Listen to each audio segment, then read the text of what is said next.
Ngayon, nagtitipon tayo upang parangalan at alalahanin ang buhay ni Nanay Yolanda de la Cruz Harapa na mas kilala bilang Nanay Yoli sa mas nakararami.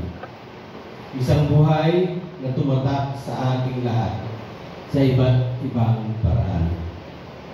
Bagamat mabigat sa puso natin dahil sa ating kalungkutan na darama, subalit napapanatag tayo sa mga pangako ng Diyos na nagsasabing ito ay hindi ang wakas, kundi isang paglipat patungo sa maluwalhating buhay na walang hanggan.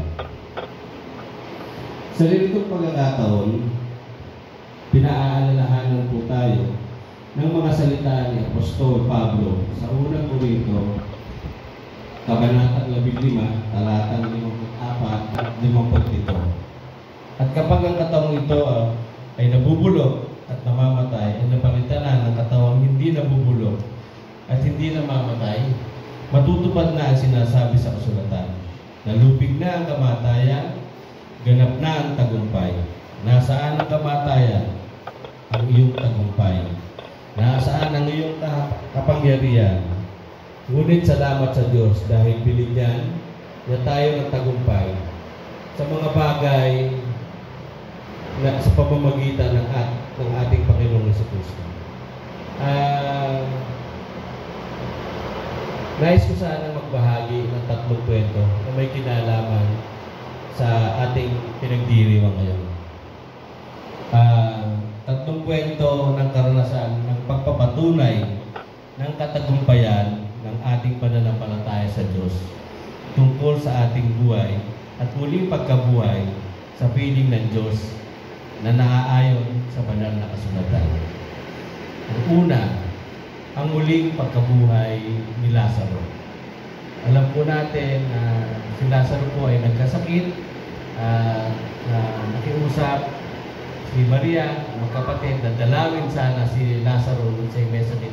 However, apat na araw na siyang nakalibing tsaka nang dumating si Jesus. Pero bago pa dumating yun, sinabi ng ating Panginoong Jesucristo na alam niya ang mangyayari kay Lazaro. Pero para maparangalan ng Ama at parangalan naman ng ating Panginoong Jesucristo ay mangyayari ang isang himala. Kaya nung dumating siya, nakalibing na at sabi ng Panginoon, sinabi dito, ang sino mang nabubuhay at sumasampalataya sa akin ay hindi mamamatay kailanman. Naniniwala ka ba sa sinabi ko? Tanong niya kay Marta. Sumagot si Marta, opo, Panginoon. Sumasampalataya ako kay Kristo, ang anak ng Diyos, na iniintay naming darating dito sa mundo. So, madalit sabi, nangyari ang pinakamahalagang bagay sa mga magkakapatid na nabuhay uli si Lazaro. So, yun yung kauna-unahan na pagpapakita ng kapangyarihan na pag tayo ay namatay sa tawang lupa, ay tayo makakapiling natin ng Panginoon dahil ang Panginoon, alam natin, ay nasa langit na. Sabi, ang kwentong ito ay nagpapakita ng kapangyarihan ni Jesus laban sa kamatayan at ang kanyang labag sa mga nagdadalamhati. Sinabi ni Jesus kay Marta sa Juan, Kabanatang 11, talatang 25 hanggang 26.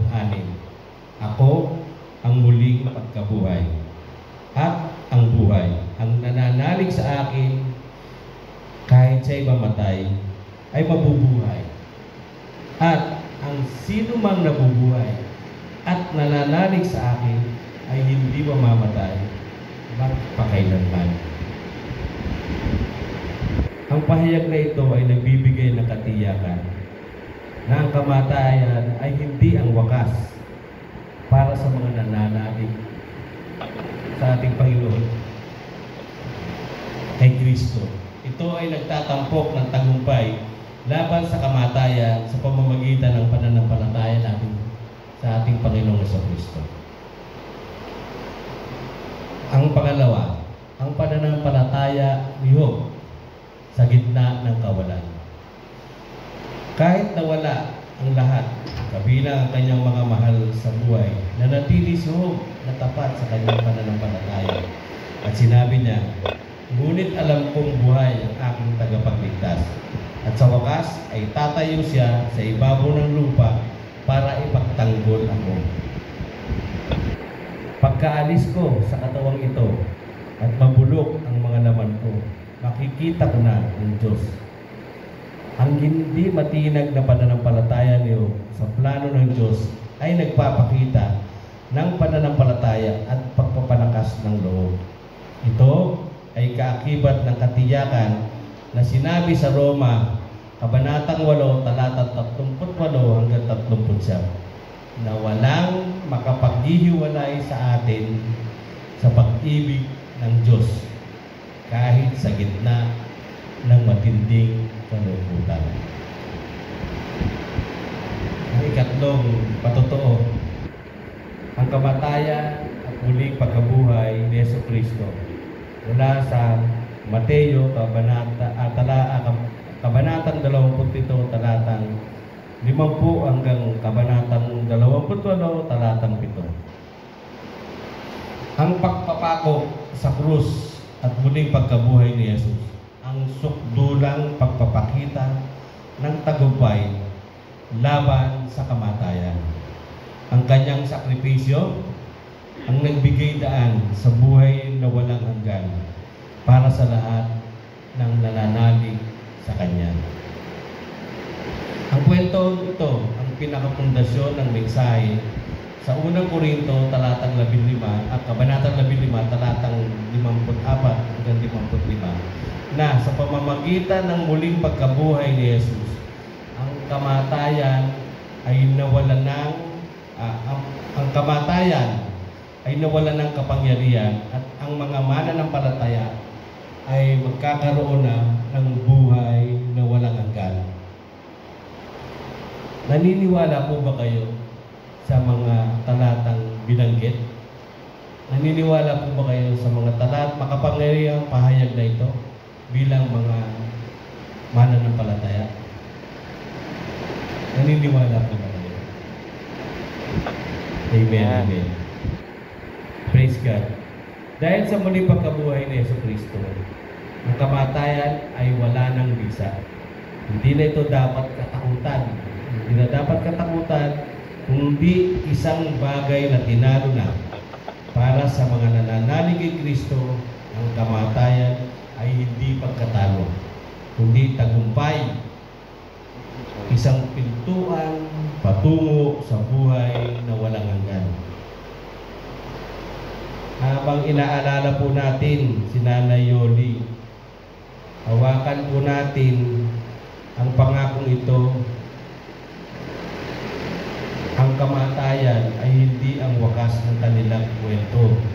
Ito ay simula ng isang bagong kabanata kung saan wala ng sakit, lungkot at paghihirap. Sinabi sa aklat ng Revelation ay nagbibigay sa atin ng napakagandang larawan na kung ano ang naghihintay sa nagtitiwala sa Panginoon. Sinabi sa pahayag, Kabanatang 21, talatang 4, papahirin niya ang luha ng kanilang mga mata. Wala nang kamatayan, ni kalungkutan, ni pag-iyak, ni sakit paman, sapagkat ang dating mga bagay ay lumipas na. Isang lugar kung saan ang kalungkutan ay napalitan lang ng saya, ang sakit ay napalitan lang ng walang hanggang kapayapaan.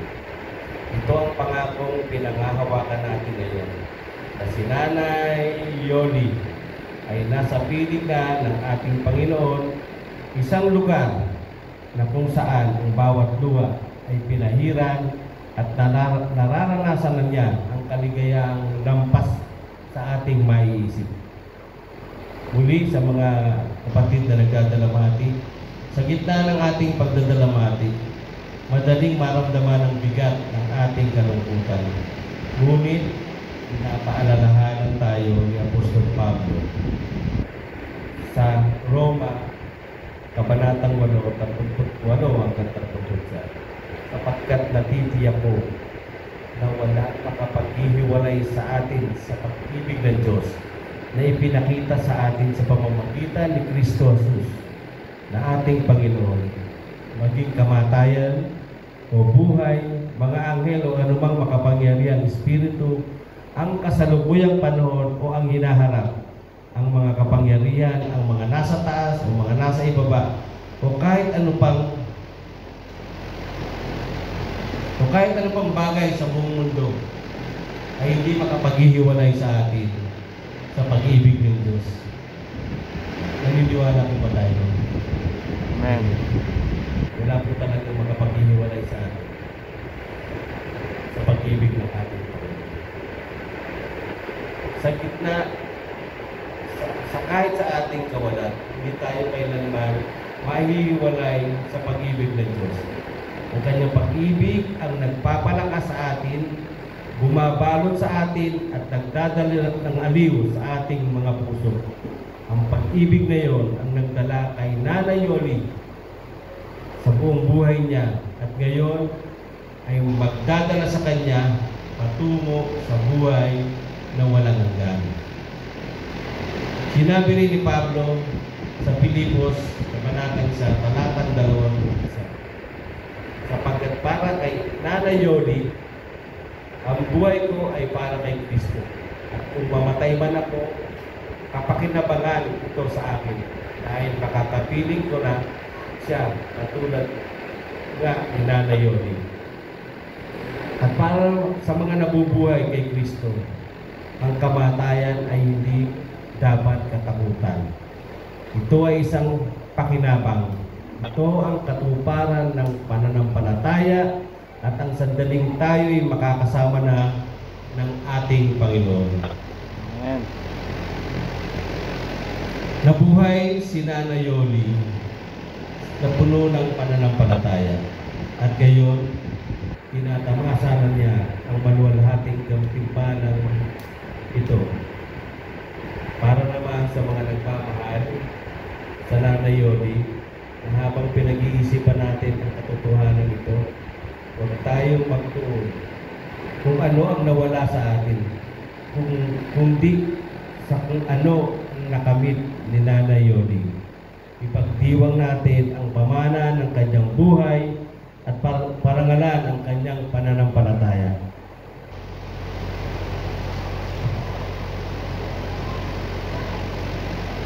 Sa pamamagitan ng pagkapit sa pag-asang ibinibigay ng muling pagkabuhay. Bago ko tapusin o malapit na ako matapos, gusto ko lang po sana mag-share ng kwento. Okay lang po ba? Kwento po ito ay tungkol sa dalawang magkaibigan, dalawang tao, parehong parehong kasama sa church, palagi silang pag nagbi-meeting, for example, nagbi-meeting, lagi sila mayroong hindi pagkakaunawaan. Pag may sinabi, pangalanan natin sila na Ramon, sana walang may pangalang Ramon, at saka Roman, meron ba? So, yung dalawa na yon sa pagsasama nila sa church ay pag mayroong pag-uusap, pag mayroong plano para sa church, ay hindi sila laging nagkakasundo.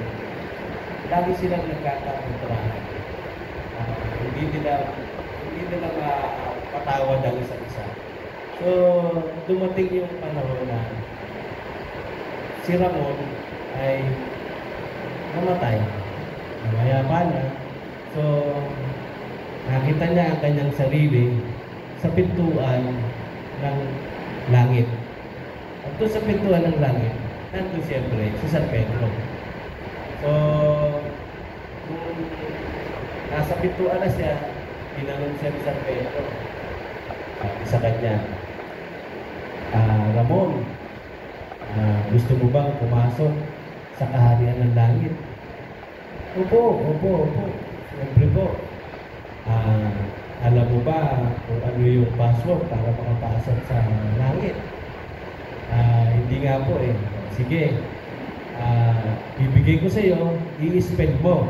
Pag na-spell mo, makakapasok ka. Okay. Sige po. Ano sinabi ni San Pedro? Jesus. Yun lang po, sabi ni Pedro. Sabi ni Ramon. Yun lang po. Oo, yun lang. Ganun lang kasimple. I-spell mo lang yung pangalan Jesus. So, ginawa ni Ramon. Okay, sige. J-E-S-U-S. Jesus. Okay, makakapasok ka na. So, pumasok na siya. Kaya lang, bago siya makapasok ng tuluyan, sabi sa kanya ni San Pedro, Ramon, pwede ba mag-stay ka sandali? May gagawin lang ako, may kukunin lang ako. Ikaw muna dito. Ikaw muna ang magtanong doon sa mga sumusunod na i-interview. Ikaw muna mag-interview. Sige po. Kung ano yung tinuro ko sa iyo, yun din ang sasabihin mo. Okay, so dumating yung punto na siya na, wala si San Pedro, siya isa. Tinuro niya. Hindi nalalayo, malapit. Nakita niya bigla si Roman. Uy, nandun yung aking otapelo. Okay. Medyo napangisi siya. Pero dumating na siya sa harapan, si Roman. Kagulatan, bakit ka nandito? Siyempre, tinawag na ako. Ikaw din, bakit ka nandito? Tinawag na ako. Sige. Tinanong niya, Roman, gusto mo bang pumasok sa langit? Siyempre. Ako nga, nandito na ako sa loob. Di ikaw dapat gusto mo rin makapasok. Sige, ganito. May pa-i-spell ako sa'yo. Pag na-spell mo, makakapasok ka na. Pilyo si Roman. Sige, spell Albuquerque Espirikitik. Hindi, nagkulat ngayon si Roman. Hindi niya na-spell. Sorry ka, hindi ka makakapasok. Ako lang ang makakapasok. Hindi niya alam ni San Pedro yung ginawa niya. So, umalis na si Roman, dumating si San Pedro.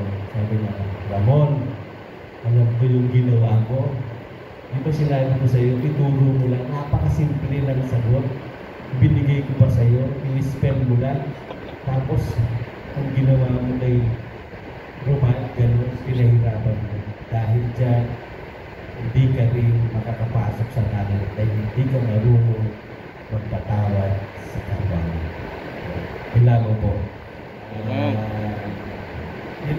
Yun yung bahagi lang po na papatanggal ng konting kapakababa. So, yun po. Kaya, may kinalaman sa kamatayan, may kinalaman sa langit. Pero kwentong magbibigay sa atin ng paalala kung tayo magbabaon ng PGH, kung tayo po ay malapit na. Alam niyo po ba yung tinutuloy ko? Alam niyo po ba yung PGH? Sino po nakakaalam ng PGH? Ang PGH po ay Port Galil Inalakit. So, pagka po tayo nakakaramdam na tayo nalalapit na, tanggalin po natin. Hindi po, maski ngayon pa lang, dapat wala tayo na. Hindi po dapat natin. Hayahin po natin ang Panginoon. Total, magmamahal na araw talagang matinding pagpapakumbaba ang ginawa ng ating Panginoon para lang sa ating kaligtasan. Tama po ba yun? Amen. Amen. So, sa akin pong malapit na pagtatapos na sa aking sa mga nagdadalamhati ngayon, higit sa lahat sa kanilang pamilya at mga kamag-anak, iniiwan po sa inyo ang panibagong lakas. Lumapit sa mga pangako ng Diyos. Magpakatatag kayo sa kaalamang sa pamamagitan ni Kristo, ang kamatayan ay walang tagumpay. Sa halip, ito ay daan patungo sa buhay na walang hanggan, na puno ng ganap at kapayapaan. Sa akin pong pagtatapos, magpatuloy kayo ng hindi sa kawalan ng pag-asa, kundi puno ng pag-asa na alam nating balang araw ay muli tayong magkikita-kita ni Nanay Yoli sa piling ng ating tagapagligtas. Hanggang sa araw na yon, mamuhay tayong tulad ng ginawa ng Nanay Yoli, punong-puno ng pananampalataya, pagmamahal, pag-asa, pananalig sa ating Panginoon at tagapagligtas na si Jesucristo. Ito po ang mensahe ng buhay ng mabuting balita ng ating Panginoon. Sa pangalan ng Ama, ng Anak, at ng Banal na Espiritu. Amen.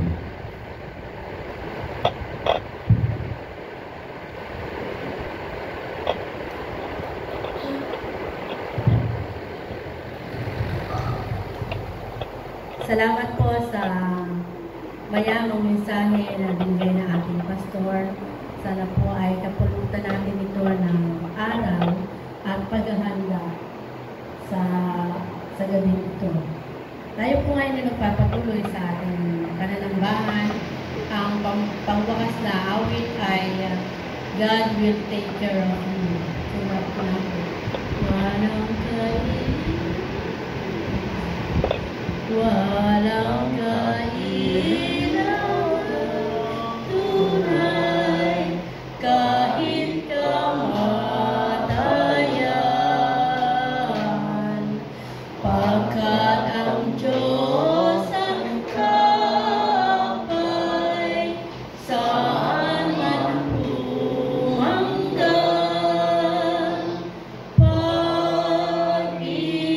Pag-iingat ng Diyos sa iyo ay ikukuko sa ganap o lungkot. Kalinga kang lubos sa salay pakikibaka, puso'y nangangamba. Gayon matwag na balisa, ang Diyos ang una. Pag-iingat ng Diyos sa iyo ay ikukuko sa ganap o lungkot. Kalinga kang lubos, ang Diyos ay di nagkukulang sa sinu't alinman. Humingi kay Kristo ngalan, agad ibibigay.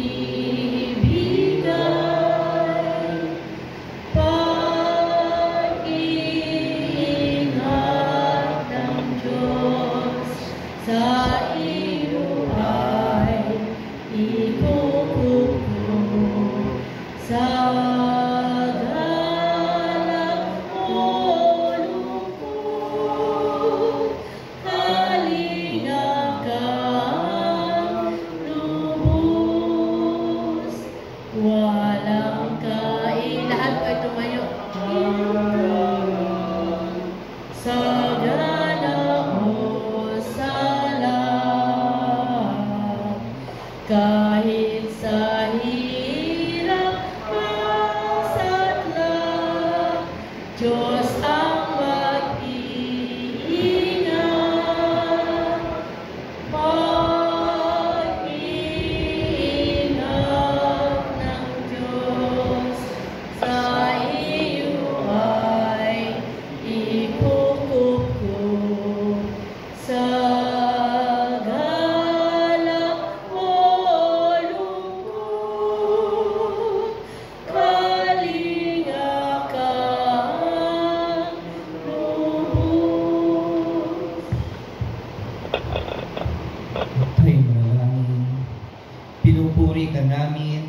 pinasasalamatan aming dakila at makapangyarihang Diyos sa buhay na iyong pinagkakaloob sa bawat isa sa amin.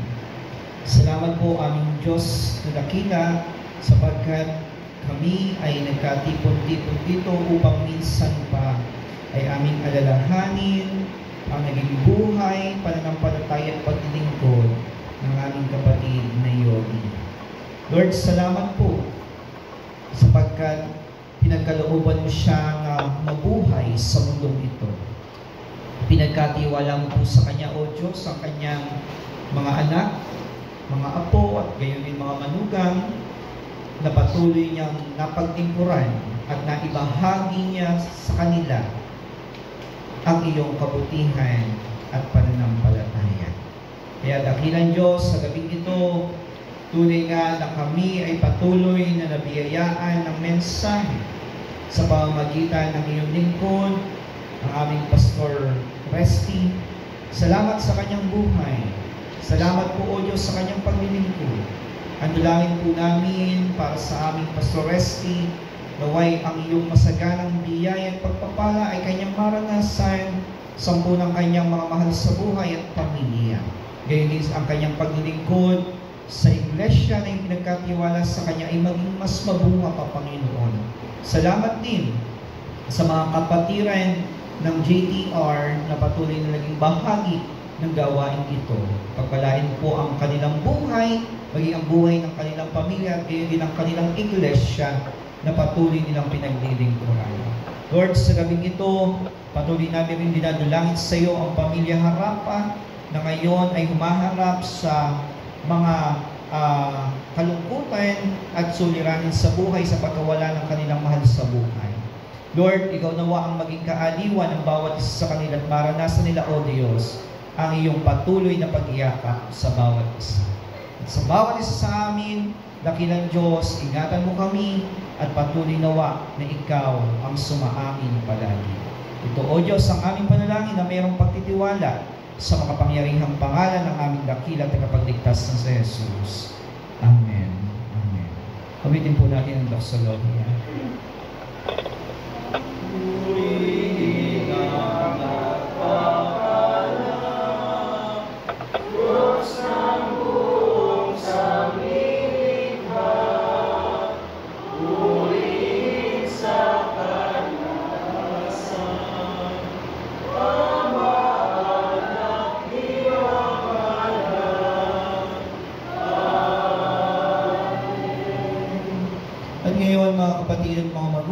Sumainyo lahat ang saganang biyaya at pagpapala na nagmumula sa Diyos, gayon din ang kaligtasan na kaloob ng ating Panginoong Jesucristo, at gayon din bumisan sa atin ang banal na Espiritu, magmula ngayon at magpakailan-kailan paman.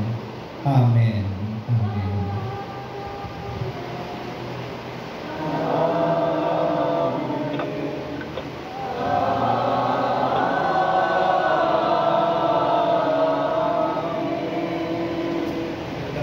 Sa ating pong lahat, purihin ang Panginoon sa naging gawain po natin ngayon.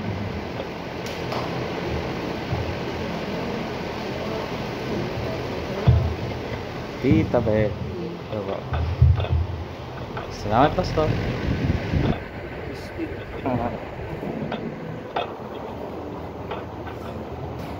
My JTR family, Ate Helen, Nailidja, miss you so much, Ate Luisa, Mami Cho, Nay Flora.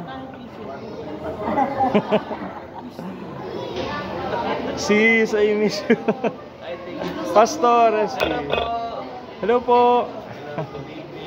Good evening po. Nakita ko si sis, nakita one time, nagpunta akong Bulacan. Nagbabike hindi si Fritz, si Hans, nagbabike. Hapon. Tangkad. 6-footer. Opo, masikip na nga. Tira po ni nanay.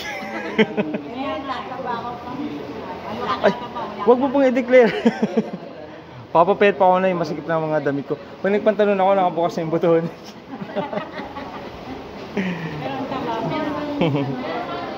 Shoutout natin si si Jan, si Makmak, si Kuya Ramel, ayun.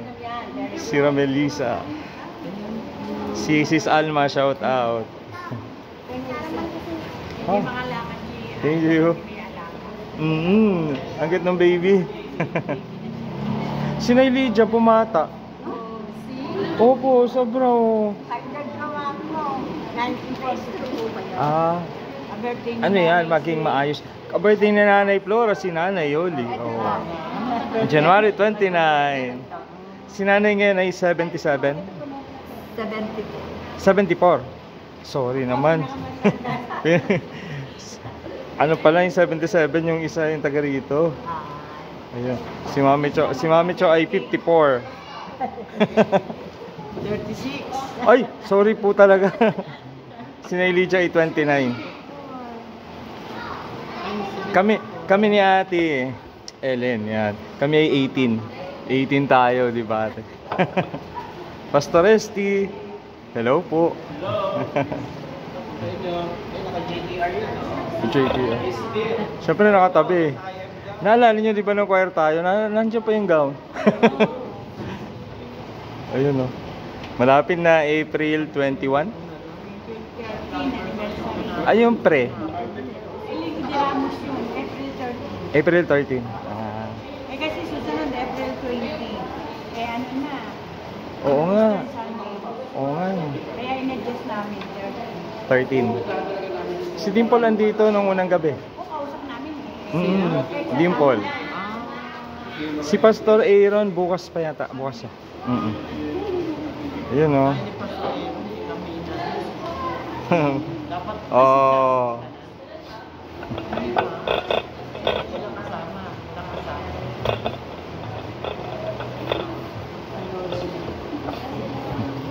Pastor. Hello po. Hello po. Bro.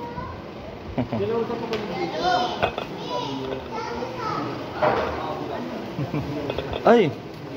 Hello po. Look, nagmano ka? Dito. Ay. Ay, Sab. Uy, nalungkot po ako. Sab, si Kuya Markin. Ano? Opo, si Kuya Markin na graduate ng Smart Child. Nakaratay din siya ngayon. Anong grade po yun? Ano po siya? 15 siya ngayon, grade 9. Sino bang kaklase nun, Markin? Siya po yung alam ko siya yung parang valedictorian sa batch nila. Si Smart Child. Ano nag-isip po? Ano po? Bili mo ko ng PT. Binili ko yun.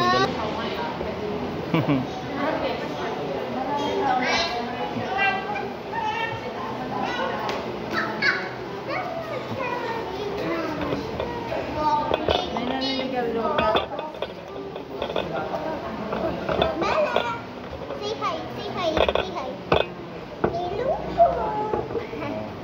Hello, teka. Uy. Sabi mo, hala. Dito magandang siya.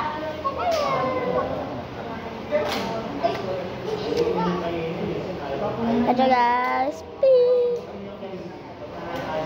Up. Ready, set, go. Tik, bago, boom, boom, boom.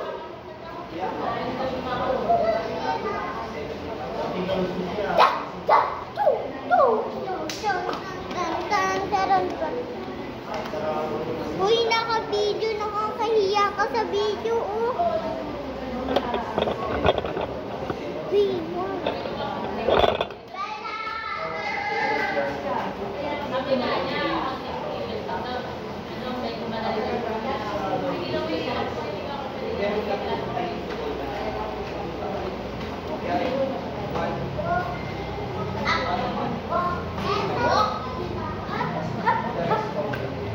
Uy.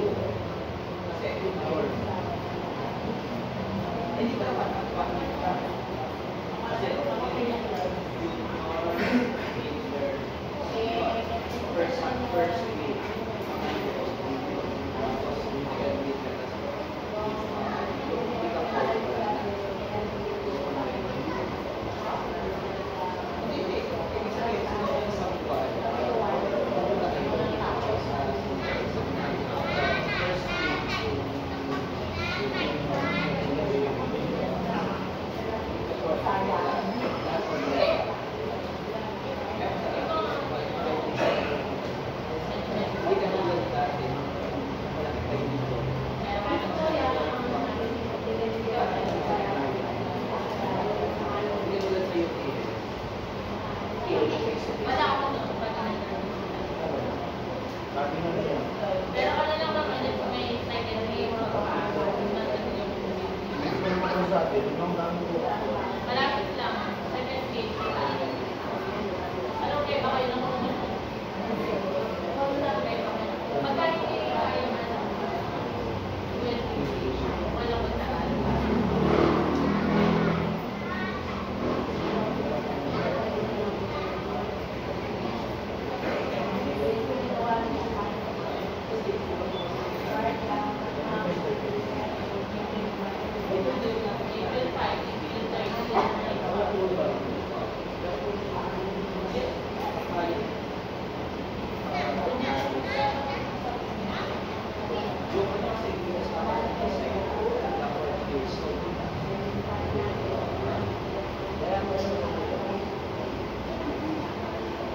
Thank